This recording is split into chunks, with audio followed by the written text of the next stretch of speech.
Hoje a gente vai explorar um material bem fascinante, sabe? Trechos de um manual chamado O Colportor Evangelista. Isso mesmo. É uma compilação de textos da Ellen G. White, uma figura muito importante na história adventista do sétimo dia. Sim, e os escritos dela são vistos por muitos como inspirados, né? Oferecendo orientação para a vida cristã, para o entendimento da Bíblia, claro.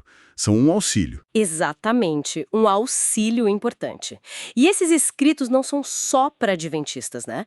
São para todos que buscam crescimento espiritual. Perfeito. E a nossa ideia aqui é entender por que essa obra específica, o Colportor Evangelista, que talvez pareça só um guia de vendas antigo, é considerada tão central. Vamos investigar essas ideias sobre usar a palavra impressa para conectar pessoas, para evangelizar. Parece simples, mas tem profundidade. Vamos lá. Tem muita profundidade. O que é incrível nesse manual é como ele, costura tudo junto, sabe? Visão espiritual, estratégia missionária bem prática, comunicação, até desenvolvimento do caráter da pessoa. Foi publicado lá em 1952, mas junta textos de mais de 50 anos. Ele realmente estabelece a literatura como um pilar do evangelismo adventista, sempre buscando base nos princípios bíblicos. Certo. Mas, assim, por que essa aposta tão forte na literatura impressa? Qual era a lógica principal por trás disso tudo, especialmente naquela época? Olha, a obra argumenta que a palavra escrita tem umas vantagens únicas. Ela pode entrar onde um pregador talvez não consiga, né? Tipo em casas mais fechadas? Exato.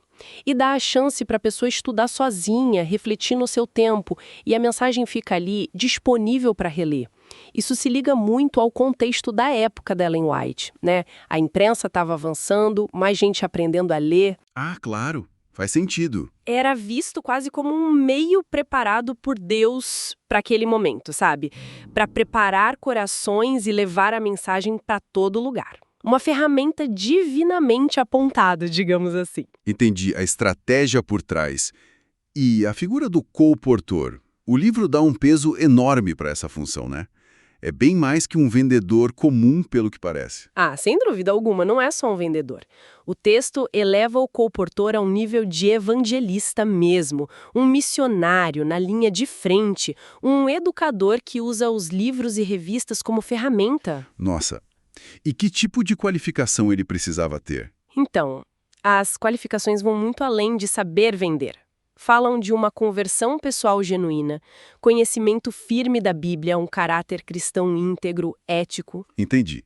A responsabilidade era grande, então. Enorme. A responsabilidade de escrita é representar Cristo e a Igreja, instruir as pessoas através dos materiais e, um ponto crucial, atender às necessidades que encontravam, fossem espirituais ou até práticas. Ministrar mesmo. Parece um equilíbrio bem interessante entre o lado espiritual, a fé e a parte prática, quase um empreendedorismo com um propósito divino.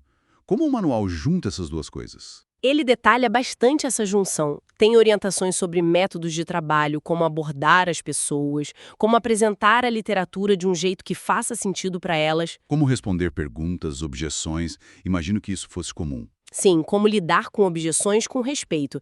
E até sobre a importância de se organizar financeiramente para poder continuar o trabalho.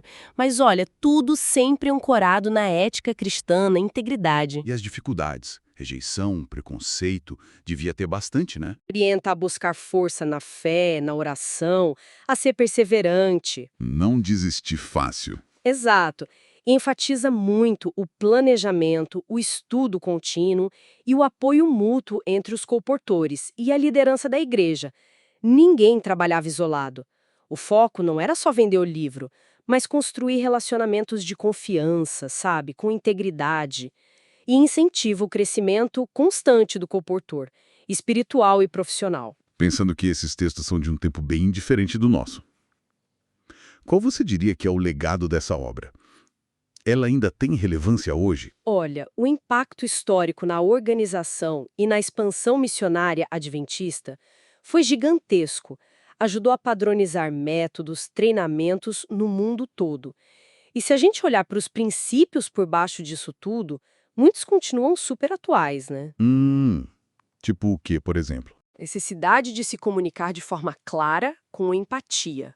o valor de construir relacionamentos genuínos, a importância da integridade em qualquer coisa que a gente faça, o foco em servir, não só em vender algo. Verdade. São ideias que valem para muita coisa hoje em dia. Exatamente. São ideias que transcendem o tempo.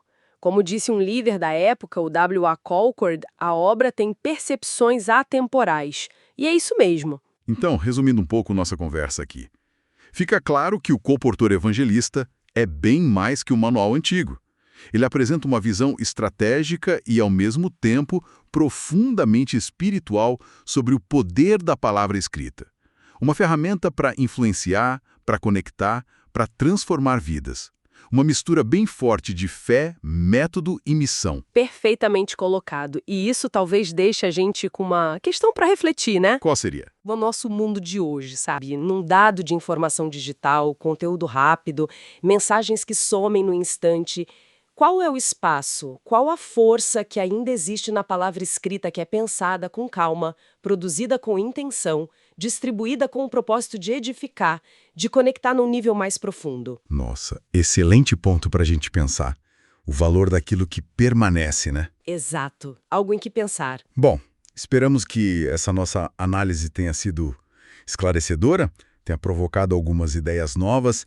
E para quem quiser continuar explorando outros temas, outras fontes inspiradoras, fica o convite para conferir as demais análises disponíveis aqui no nosso espaço. Não deixe de seguir, curtir, avaliar o nosso trabalho e, claro, comentar e compartilhar com mais gente. Isso ajuda muito a gente a continuar. Com certeza. Então é isso, pessoal. Até a próxima.